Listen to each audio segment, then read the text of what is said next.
magazines like Revival are really, really important, because they're the place where people get that encouragement to go on writing. And I think with poetry, most people out there think it's a kind of a crazy, eccentric thing to be doing. And we need to support each other in some sort of, maybe they're right as well, I don't know.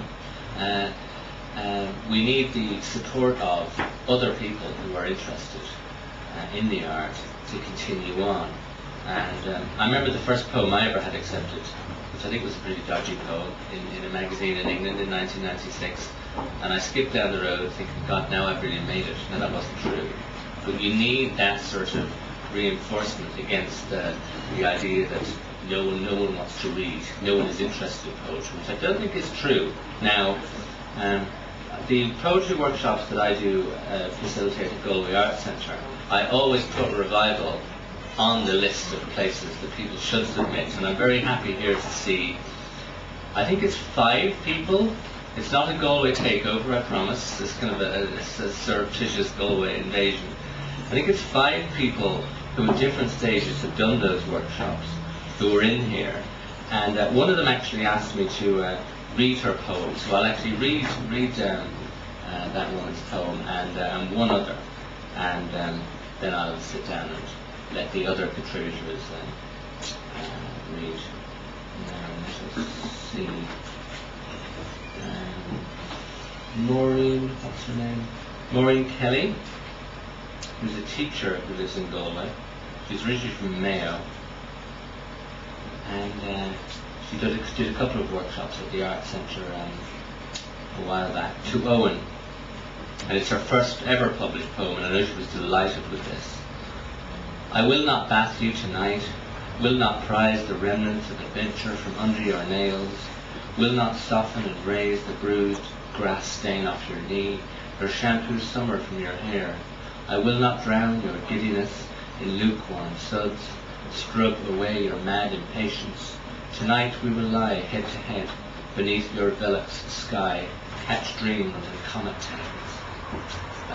Actually, on the very next page, Mary Madec, who's been doing the Advanced Poetry Workshop at the Arts Centre. She's shortlisted actually for this year's Hennessy Poetry Awards as well.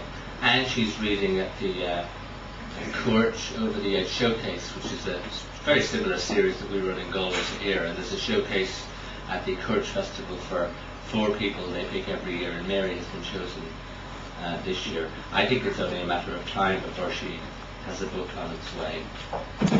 About happiness.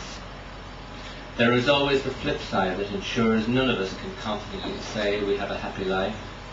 For as we are wallowing in love, somewhere we are weeping in the future, lonely, separated, lost. And we are thanking God for, as we are thanking God for our health, some cancer may be establishing itself. Our broad teeth white smile, easily tautened by a sudden change of circumstance, inclusion of other facts. Yet we stand over our graves and losses, insist that we are happy for the gifts given and taken away. We find even exhilaration in our grief as we connect themes in our lives, concede the necessity of pain. We sew the seams carefully across the years, needles bleeding in our hands, and stitch in time into the warp and weft of the bandages of our lives, weaving happiness, a garment which looks plush on the outside, one that Job wore.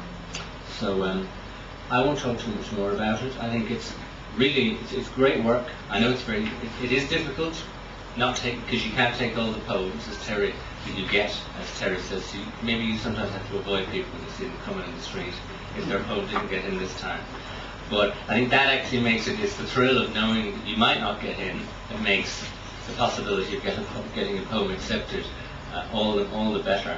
And I think it's becoming a lovely, lively little magazine, mixing very established people like Ray Delante and Alan Jude Moore and so on, and people publishing their first ever poem. And I think it's those magazines that really, are the future, if you want, and we see the future of Irish poetry coming together. Okay, thanks very much. Thank you.